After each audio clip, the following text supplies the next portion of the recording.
하나님 말씀합니다. 신약 누가복음 2장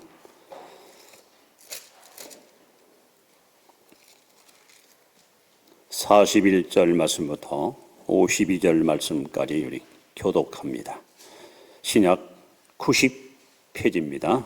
누가복음 2장 41절 이제 자신을 알고 교독합니다. 그의 부모가 해마다 유월절이 되면 예루살렘으로 가더니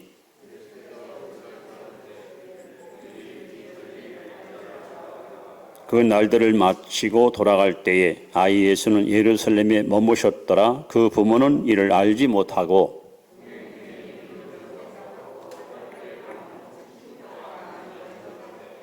만나지 못하며 찾으면서 예루살렘에 돌아갔더니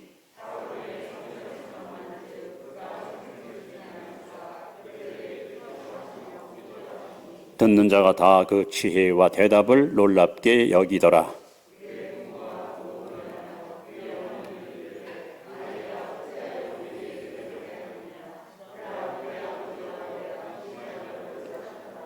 예수께서 이르시되 어찌하여 나를 찾으셨나이까? 내가 내 아버지 집에 있어야 될 줄을 알지 못하셨나이까? 하시니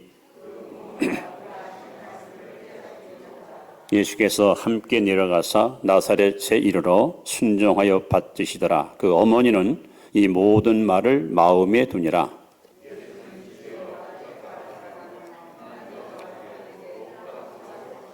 아멘. 교회 부활의 능력으로 날마다 승리하시 바랍니다. 인사합시다.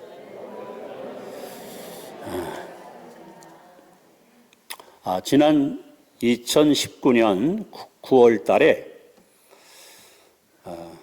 포르투갈의 축구 영웅인 호날두라는 사람이 이탈리아의 유명한 명문 클럽인 유벤투스 선수들과 함께 우리 한국의 K그룹과 친선 경기를 하기 위해서 우리나라를 방한한 일이 있었습니다. 금세기 지구상에서 최고로 축구를 잘하는 명문 구단의 선수가 온다고 해서 국민들의 관심이 컸고, 제가 나중에 알아보니 입장료가 자그마치 40만 원입니다. 많은 사람들이 아까워하지 않고 열심히 표를 구해서 축구 경기장에 이제 관람을 하러 갔겠지요. 옵션에 의하면은 호날두 선수가 45분, 전반이건 후반이건 한 게임을 뛰는 것으로 그렇게 약속하고 왔다 그래서 많은 축구 팬들이 기대를 가지고 운동장으로 달려가고 혹은 TV 화면 앞에 서서 그 선수의 멋진 플레이를 보려고 관심을 쏟고 있었습니다. 그런데 전반전이 끝나고 하프타임이 지나고 후반전 된도 불구하고 선수 교체가 전혀 없습니다. 이따나 저따나 호날두 선수가 나올까 했지만 끝내 후반 45분 동안도 이 선수를 출전하지 않았습니다. 이로 인해서 얼마나 많은 축구 팬들이 실망을 하고 어찌 이럴 수 있느냐, 우리 환불해라. 그래서 아주 난리가 났던 일이 있었습니다. 당연히 그날 축구 게임의 주인공은 호날두 선수였는데 이 주인공이 출전하지 않으니까 많은 팬들이 실망을 하고 환멸을 느끼고 저게 무슨 인류 선수냐 하고 호날두 선수를 비판하는 일까지 있었습니다. 여러분, 지금부터 2000년 전에 이스라엘의 최대 축제인 유월절날 예수님의 육신의 아버지인 요셉과 그 어머니가 예수님을 모시고 예루살렘 유월절 축제에 참여하게 됩니다. 일주일 동안 영광스러운 예식을 잘 마치고 이제 집으로 돌아오는데 이게 웬일입니까? 예수님을 잃어버렸습니다. 주인공을 잃어버렸습니다. 사흘 동안을 열심히 찾아서 결국 예루살렘 성전에 가서 잃어버린 주인공 예수를 다시 찾은 이야기. 오늘 여러분, 이스라엘 민족이 큰 비극을 갖게 된 민족 중에 이유가 있습니다. 구약 성경에는 사사기 21장 25절에 이스라엘 민족의 모습을 성경은 이렇게 증언합니다. 그때에 이스라엘에 왕이 없으므로 사람들이 자기의 소행대로 행하였더라. 이스라엘의 비극은 왕이 없었습니다. 주인공이 없었습니다. 신약에 넘어와서 또 비극이 있습니다. 요한복음 1장 11절에 자기 땅에 오매, 즉 예수님이 왕이 이스라엘 땅에 오매 자기 백성이 영접지 아니하더니, 이것이 또 신약 이스라엘의 비극입니다. 성도 여러분, 분명히 교회의 주인은 예수님이고 이 주일날 하나님께 나와 예배드릴 때 예배를 받으실 유일한 예배의 주인공은 바로 주님이십니다. 그런데 안타깝게도 요셉과 마리아는 유월절 주인공이신 예수님 그 예배로 왔다가 그만 예수를 잃어버리고 주인공을 잃어버리고 돌아갔습니다. 다시 말하면 우리가 주일날 하나님 앞에 나와서 예배를 드렸는데 예배 드리고 오히려 예수님을 더 가까이 모시고 돌아가는 것이 정상인데, 교회에 올 때는 어떤 기대를 가지고 나왔는데 예배를 마치고 돌아갈 때는 예수님을 잊어버리고 빈 몸으로 돌아간다면 과연 이것이 정상적인 신자의 모습이며, 이런 신앙을 갖고 과연 세상을 이길 수 있고 변화시킬 수 있겠는가? 오늘 우리가 사는 이 말세의 교회가 신약성경 계시록 3장에 보시면 라오디아 교회로 그렇게 예고하고 있습니다. 이 교회의 비극이 뭐냐? 즉 말세의 교회의 비극이 뭐냐? 계시록 3장 20절에 보시면 볼지어다 내가 문 밖에 서서 문을 두드리노니, 예수님이 교회 안에 없다는 거예요. 예수님이 내 안에 없다는 거예요. 예수님이 교회 문 밖에 서 있습니다. 이것이 말세교회의 비극입니다. 사람은 많이 모이는데 열심히 기도하고 찬양하고 예배드리는데 교회의 주인 되신 예수님이 없는, 주인공이 없는, 이것이 과연 교회의 참모습입니까? 이것이 과연 신자의 참된 신앙의 모습입니까? 아까 말씀한 대로 모든 축구 팬들이 호날두 선수를 보려고 40만 원을 주고 축구장에 갔는데 주인공이 나타나지 않았습니다. 실망이 너무도 컸습니다. 오늘 여러분들이 이 자리에 와서 많은 날 동안 하나님께 예배드리고 돌아가는데 설사 세상에 나아가서 예수 잊어버리고 살다가 이렇게 주일날 이 자리에 나와서는 예수님을 만나야 되고 예수님을 다시 한번 경험해야 되고 그 예수님을 다시 한번 붙잡고 살아야 되는데, 오히려 예수 만나러 왔다가 예수를 잃어버리고 돌아간다면 과연 이것이 누구의 잘못이고 과연 이것이 누구의 그릇된 신앙입니까? 자, 그렇다면 이 주인공 예수를 잃어버린 원인이 뭘까요? 그 첫 번째 원인에 대해서 이 시간 한번 생각해 보려 합니다. 요셉과 마리아가 예수를 잃어버린 그 이유, 원인이 뭘까요? 오늘 본문이 이렇게 써 있습니다. 43절 하반절에 부모는 이를 알지 못했다. 예수를 잃어버리는 결정적인 원인은 첫 번째 무지입니다. 무지. 알지 못해서. 선지자 호세아서 4장 6절에 내 백성이 지식이 없어 망한다 그랬습니다.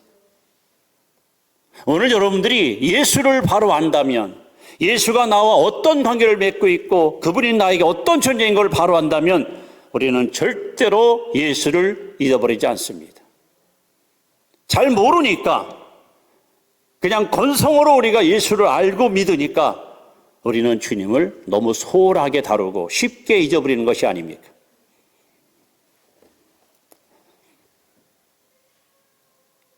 성경에서 가장 지혜로운 사람이 누구냐? 아, 저 사람 지혜롭다. 정말 저 사람은 정말 지혜로운 사람이야. 누가 지혜롭다고 성경을 말합니까? 잠언 1장 7절 말씀에 여호와를 경외하는 것이 지식의 근본이라. 하나님을 잘 아는 사람, 하나님을 잘 알고 잘 섬기는 사람이 지혜로운 거예요. 그런데 오늘날 예수 믿는 사람 가운데도 10년, 20년 교회를 다니면서도 하나님을 모르는 사람들이 있습니다. 예수를 모르는 사람들이 있습니다. 그러니까는 예수님이 별로 나에게 관심사가 될 수가 없어요. 요셉과 마리아가 예수 잊어버린 첫 번째 원인은 바로 무지, 예수를 잘 몰랐기 때문에 예수님을 잊어버립니다. 바로 그뿐입니까? 44절에 보시면 동행 중에 있는 줄 생각하고 그랬습니다. 한마디로 무관심 때문에 잊어버립니다. 무관심. 여러분, 사람은요, 어쩔 수 없이 내가 좋아하는 것, 내가 사랑하는 것에 관심을 갖습니다. 젊은 사람들은 아마 이성에 관심이 많겠죠. 또 사업하는 분들은 재물에 관심이 많겠죠. 병마에 약한 사람들은 아마 건강 관심이 많겠죠. 여러분의 최대 관심사가 뭡니까? 오늘 요셉과 마리아는 그 아들 예수님에 대한 관심이 아마 식었던 것 같습니다. 여러분, 성경은 분명히 우리에게 이렇게 말씀합니다. 너는 마음을 다하고 성품을 다하고 힘을 다하고 뜻을 다하여 주 너의 하나님을 사랑하라. 여러분, 목숨을 다해서 마음을 다해서 주님을 사랑하십니까? 사랑해 보셨습니까? 사랑은 관심이에요. 결국 우리가 예수 잊어버리는 이유는 주님 사랑하는 마음이 별로 뜨겁지 않은 거예요. 그러니까 쉽게 주님을 잊어버리고 쉽게 주님을 포기하는, 더 나아가서 요셉과 마리아가 예수 버린 또 이유는 바로 무책임 때문입니다. 44절에 보시면 동행 중에 있는 줄 생각하고, 아버지는 당연히 지혜미가 데려가겠지, 또 어머니는 아빠가 손 꼭 잡고 잘 데리고 갈 거야, 또는 친구랑 같이 왔으니 그 친구하고 잘 가겠지. 여기 보면 해마다 유월절 갔다 그랬거든요. 이미 12살이면 이제 뭐 사리 분별할 나이 아닙니까? 지가 알아서 잘 찾아오겠지. 무책임한 거예요. 그러니까 여러분, 무책임하다는 얘기는 책임감이 있으면은 절대 놓치지 않습니다. 절대 뺏기거나 절대 잃어버리지 않습니다. 그런데 이 부모님들은 안타깝게도 예수를 앞세우지 않고 예수를 뒤에 두고 자기 갈만 간 거예요. 히브리 12장 2절에 보시면 믿음의 주요 온전케 는 예수를 바라보라. 여러분, 신앙인들은 예수님을 앞세우고 그분을 따라가는 것이 신앙이지, 예수님을 앞세우지 않고 예수를 뒷전에다 밀어놓으면 우리는 절대로 바른 진리의 길을 걸어갈 수가 없습니다. 요셉과 마리아가 예수 잊어버린 또 하나 이유는 이 환경이 너무 복잡했어요. 여러분, 예수님 당시 6월절만 되면요, 가장 많은 인파가 모였다가 150만 명이 모였어요. 이 세종시에 만약에 150만이 모였다 상상을 해보세요. 그 숫자가 얼마나 엄청납니까? 그 많은 인파가 모여서 어마어마한 축제를 벌이니 촌에서 온 시골 사람들이 얼마나 여러분 그냥 황홀하겠습니까? 입이 딱 벌어지겠죠? 인파만 바라봐도 그냥 와, 대단하다, 와, 저 사람 봐. 여기는 자국만 모인 곳이 아니에요. 우리는 말하면 재미교포, 제일교포, 제동포 여러 나라에서 살고 있는 소위 그 2세들까지 모였어요. 오늘 저와 여러분들은 너무 복잡한 인생을 삽니다. 너무 우리는 환경적으로다가 혼란스러운 인생을 살아갑니다. 신앙생활을 잘하려면 좀 단순해야 되고요, 복잡한 걸 좀 우리가 물리쳐야 되는데 너무 신경 쓸 일이 많으니까 교회 와서 예배드릴 때 잠시 1시간 동안만 주님 생각했다가 예배 끝난과 동시에 주님은 싹 잊어버리고 사는 거예요. 그러니까 예수를 쉽게 잃어버릴 수밖에 없는 겁니다. 그래서 오늘 요셉과 마리아가 이 영적 무지, 무관심, 무책임, 복잡한 환경, 이런 상황 때문에 6월절의 주인공 예수를 잊어버린 거예요. 여러분, 남의 얘기가 아닙니다.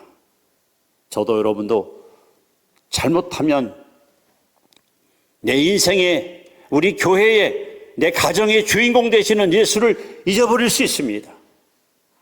자, 그럼 두 번째로 잃어버린 결과는 뭘까요? 예수 잊어버리면 어떤 일이 우리에게 일어날까요? 여러 가지 상황이 있겠지만 첫째는 여러분 영혼이 병듭니다.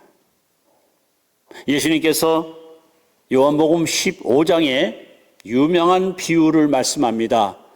나는 참 포도나무요 너희는 가지니.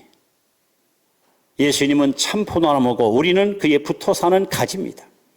그러면서 요한복음 15장 5절에 보시면 너희가 나를 떠나서는 아무것도 할 수 없느니라. 예수 잊어버리면 마치 뭐와 같으냐? 물을 떠난 고기와 같습니다. 마치 뭐와 같으냐? 뿌리 뽑힌 나무와 같습니다. 여러분, 가지는 붙어 있어야 가지지 떨어지면 말라 죽습니다. 그래서 예수님께서 말씀합니다. 너희가 나를 떠나서는 아무것도 할 수 없느니라. 예수 잊어버리면 우리의 심령이 병듭니다. 우리의 심령이 곤고합니다. 우리의 심령이 가련합니다. 우리의 심령이 잠이 들어버립니다. 죄악의 잠, 세속의 잠에 취해서 하나님과의 관계가 점점 멀어지고 영적인 침체에 깊이 빠져서 무기력한 신앙의 길을 갈 수밖에 없습니다. 뿐만 아니라 예수 잊어버린 결과 48절에 보시면 이렇게 말합니다. 내 아버지와 내가 근심하여 너를 찾았다. 정신적인 근심, 정신적인 염려가 저들에게 찾아왔습니다. 놀랍게도 여러분, 내가 근심하여 이 하는 단어가요, 누가복음 15장에도 또 나옵니다. 누가 이 근심이라는 단어를 소위 고백했느냐 하면 음부에 들어간 부자, 지옥에 떨어진 부자가 아버지 아브라함이여 내가 이 불구덩이 속에서 괴로워하나이다 하는 이 괴롭다는 말과 여기 마리아가 말한 근심의 말이 똑같은 단어예요. 여러분, 150만이 모인 곳에서 아들을 잃어버렸다고 상상을 해봤어요. 왜 아들을? 부모 눈에 그냥 여러분 막 얼마나 불을 켜고 찾겠습니까? 혹시 납치된 건 아닌가? 못된 놈이 잡아간 건 아닌가? 이 아이가 혹시 죽지 않았을까? 사흘 동안 요셉과 마리아의 마음이 얼마나 근심이 크게 작용하겠습니까? 여러분, 예수 잊어버리면 우리의 심령이 이렇게 평안함을 잃어버리고 행복을 잃어버리고 온통 근심과 염려로 얼룩진 부끄러운 신자의 길을 갈 수밖에 없습니다. 더 나아가서 여러분, 여기 성경에 뭐라 썼습니까? 하룻길을 간 후 친척과 아는 장에서 찾되 만나는 사람마다 물어보는 거예요. 혹시 한 요만큼 나이 산 아들 못 봤습니까? 이런 옷을 입었는데 혹시 못 보셨습니까? 여러분, 사람들이 뭐라 했을 것 같습니까? 저런 칠칠맞게는, 아니 사람 이렇게 많이 모였으면 당연히 자식을 챙겨야지 어쩌다가 아들 잃어버리게 찾고 있어. 어이구, 그 아버지 그 며느리 똑같군. 여러분, 우리 예수 잊어버리면요 사람들한테 우리 조롱당합니다. 무시당합니다. 혹시 여러분 주변에서 우리를 보고 야, 너 예수 믿는 사람 맞니? 너 신자 맞아? 야, 네가 무슨 예수 믿는 사람이냐? 네가 무슨 신자야? 여러분, 비웃음을 받았다면요 여러분 분명히 맞이는 소금이에요. 요셉과 마리아는 아마 사흘 동안 많은 사람들한테 무시와 멸시를 당했을 거예요. 못난 인간 같으니라고. 우리는 하루를 살아도 한 번을 예배드리고 한 번을 기도해도 하나님 영광을 드러내는 삶을 살아야 되는데, 우리가 예수 잊어버리고 살면, 주인공을 잃어버리고 살면 여러분 어쩔 수 없이 맞이는 소금처럼 사람을 밟히고 사람들한테 조롱과 무시와 멸시를 당할 수밖에 없다는 겁니다. 그럼 여기서 포기합니까? 주인공이 없으니까 내가 주인공 아닙니다. 찾아야 됩니다. 그래서 세 번째, 우리 회복에 대해서 말씀을 드립니다. 어떻게 우리는 주인공을 다시 찾아야 될까, 만나야 되는가 합니다. 여기 성경에 뭐라 썼습니까? 45절에 보시면 만나지 못하매, 4월 동안 열심히 찾았지만 못 만났어요. 내가 찾으면서 어디로? 예루살렘으로 돌아갔더니. 여러분, 예수님을 다시 만나려면 처음 자리로 돌아가야 돼요. 처음 예수님과 함께 있던 그 자리로 찾아가야 돼요. 자, 지난주에 우리는 부활주일을 지켰습니다. 부활주일 새벽에 막달라 마리아와 다른 여인들이 예수님 무덤가에 갔습니다. 갔더니 돌이 다 굴려지고 천사가 그에게 나타나는 말이 주님의 말씀이다. 잘 들어라. 그러면서 여러분, 놀랍게도 예수님께서 여자에게 이렇게 말합니다. 제자들에게 가서 내 말을 전해라. 갈릴리에 가서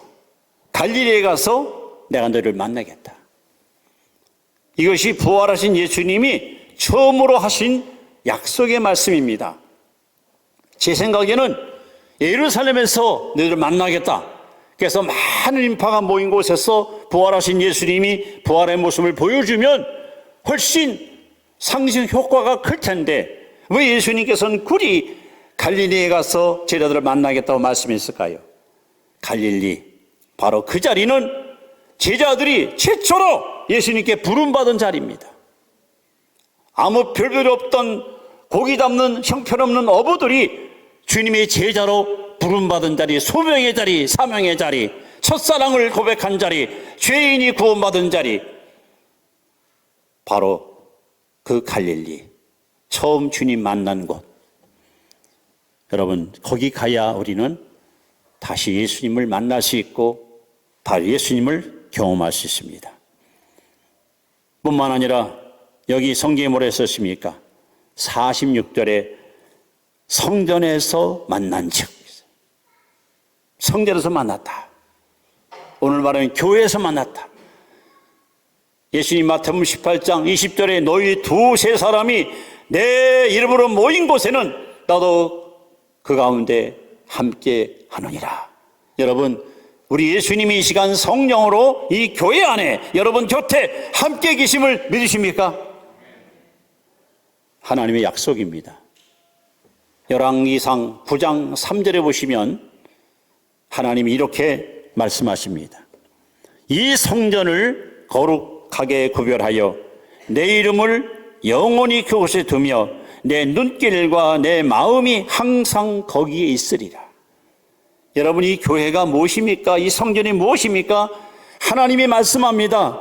내 이름을 영원히 얻어 둘 것이다. 내 마음과 내 눈길이 항상 여기 머문다 그랬습니다.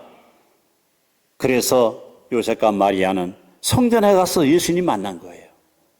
여기 여러분 예수님 만나는 자리예요. 예수님을 경험하는 자리예요. 주님께서 곳에 와서 주님 만나고 가셔야죠. 주님께서 와서 주의 음성 들으셔야죠. 이것까지 와서 주님 못 만나고 돌아간다면 그건 부끄러운 신앙인 것을 우리는 깨달아야 됩니다. 그리고 그들은 사흘 동안 전심전력을 다하여 잃어버린 주인공 예수를 찾았습니다.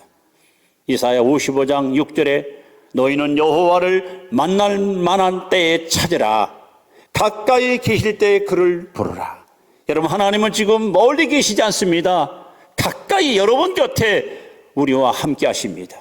잠언 8장 11절에 나를 사랑하는 자들이 나의 사랑을 입으며 나를 간절히 찾는 자가 나를 만날 것이니라. 여러분, 이 자리에 오셔서 간절하게 절박하게 불타는 소원을 가지고 주님을 찾아보셨습니까? 구하고 찾고 두드려 보셨습니까? 주님을 만나야 됩니다. 잃어버린 예수를 다시 찾아야 됩니다. 아니, 내 마음의 주인공을 여러분 다시 모셔드리고 살아야 됩니다. 예수님께서 주님을 섬기고 주님을 따르는 무리에게, 여러분과 저에게 말씀하십니다. 누가복음 9장 23절에 아무든지 나를 따라오려거든. 여러분, 예수님 잘 따라오고 계십니까? 끝까지 따라가실 겁니까? 아무든지 나를 따라오려거든. 자기를 부인하고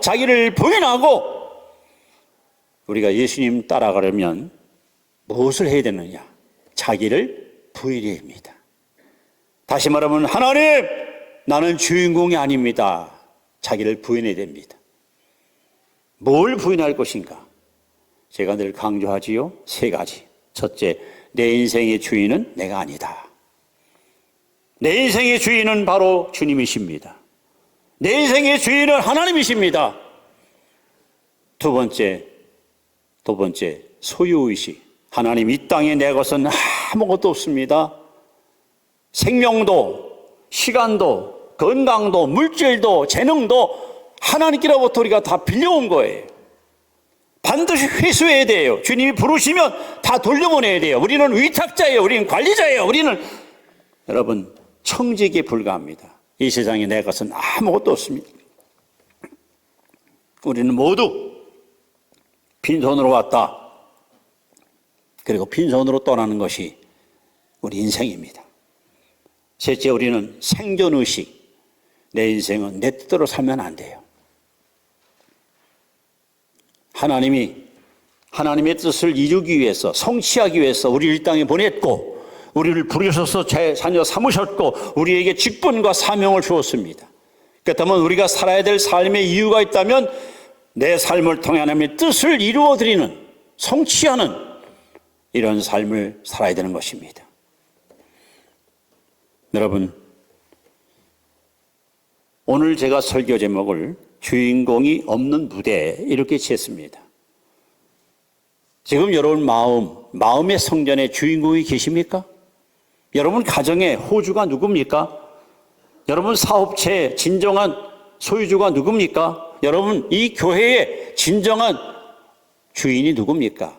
이 민족의 진정한 주인공이 누굽니까? 바로 하나님이 되어야 됩니다. 이제 이렇게 말씀을 마무리합니다. 성경에는 많은 교회가 등장합니다. 근데 교회를 분석해 보니까 둘 중에 하나예요. 본받을 교회가 있고 본받아서는 안 될 교회가 있습니다. 이게 본받아서 안 될 교회가 어느 교회냐? 고린도 교회입니다. 이 교회는요, 우선 파벌이 심했어요. 바울파, 베드로파, 아볼로파, 예수파 하나 되지 못했어요. 신자들이 이리저리 찢기고 서로 내가 옳다, 넌 틀렸다. 너무 이 당파 싸움이 심했던 교회가 고린도 교회입니다. 또 이 교회는요, 성도끼리 문제가 생기면 교회에서 해결하는 것이 아니고 세상 법정에 고발해버렸어요. 그래서 법정에 목사 장로가 끌려가서 재판을 받아. 얼마나 부끄럽고 창피한 일입니까? 이 교회는요, 하나님이 은사를 줬더니 서로 자기 자랑하는 거야. 나 방언받았다, 나 예언한다, 내게 최고야, 네가 틀렸어. 그야말로 아주 문제가 많은 교회입니다. 그래서 사도 바울이 너무너무 마음이 아파서 두 통의 편지를 이 교회에다가 보냅니다. 고린도전서 1장부터 16장, 그 다음에 후서 1장부터 13장. 그래서 후서의 13장 마지막에 바울이가 마지막 남긴 유명한 말이 있습니다. 13장 5절에 보시면 이렇게 말합니다. 너희가 믿음에 있는가 너희 자신을 시험하고 확증하라. 예수 그리스도께서 너희 안에 계신 줄을 너희가 알지 못하느뇨. 한마디로 말하면 고린도 교회 성도들이여, 너희 안에 예수 있느냐? 하고 묻는 거예요. 너희 안에 예수 있다면 어찌 서로 싸우느냐? 너희 안에 예수 있다면 어찌 하나가 되지 못하느냐? 너희 안에 예수 있다면 어찌 서로 고발하느냐? 너희 안에 예수 있다면 어찌 자랑을 앞세우느냐? 똑같은 질문을 여러분에게 던집니다. 여러분 안에 예수 있습니까? 예수 있습니까? 주인공이 예수이십니까? 요한일서 5장 12절에 아들이 있는 자에게는 생명이 있고 하나님의 아들 없는 자에게는 생명이 없느니라. 여러분의 예수가 있으면, 생명이 있으면 반드시 여러분 신앙은 자랍니다. 모든 만물이 지금 여러분 꽃피잖아요. 잘 장성해 여러분 자라나잖아요. 내 믿음이 살아있는 믿음이고 내 속에 예수가 있다면 반드시 여러분 신앙은 성장하고 자라고 열매했습니다. 특히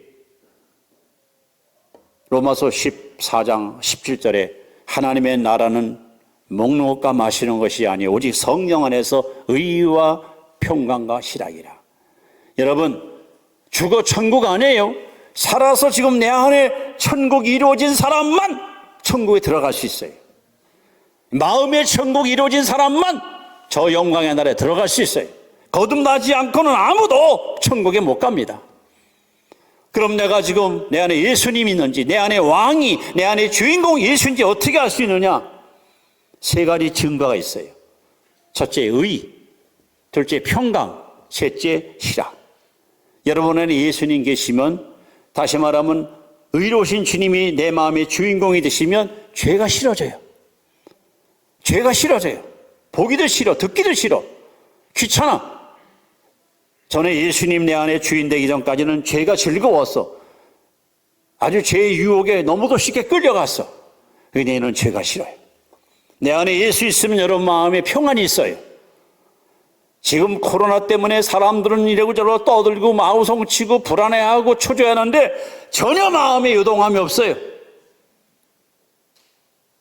내 안에 예수 있으면, 내 안에 예수가 주인 되면 여러분 안에 여러분 평강뿐 아니라 기쁨이 있어요. 기쁨.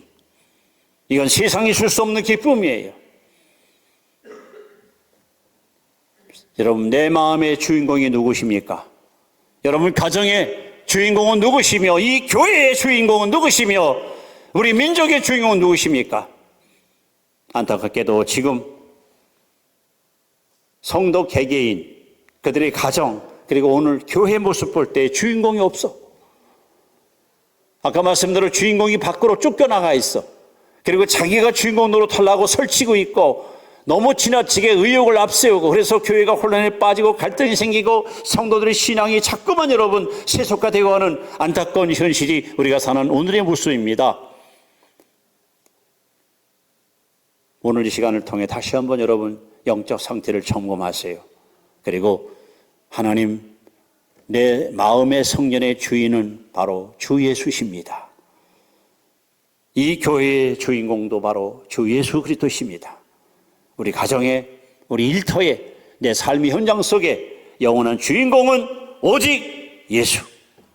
그 예수가 주인 될 때 질서가 있고 평안이 있고 행복이 있고 보람이 있고 긍지가 있고 자부심이 넘치게 임할 것입니다. 여러분, 주인공이 없는 무대 상상을 해보세요. 결혼식 하는데 신랑 신부가 없다면 무슨 의미가 있습니까? 여기 이 자리에 예수님이 안 계시다면 이 교회는 사람의 모임일 뿐이지 이건 교회가 아닙니다. 그러므로 다시 한번 바울이 고백했던 말, 너희 안에 예수 있느냐? 오늘 하루 종일 이 말씀을 묵상하면서 과연 나는 내 안에 예수님을 주인공으로 모시고 사는지 여러분 스스로를 한번 돌아보시면서 우리는 이렇게 고백해야 됩니다. 이제는 내가 사는 것이 아니요 오직 예수께서 내 안에 사는 것이라. 이 고백이 여러분의 고백되기를 축원합니다. 기도합니다.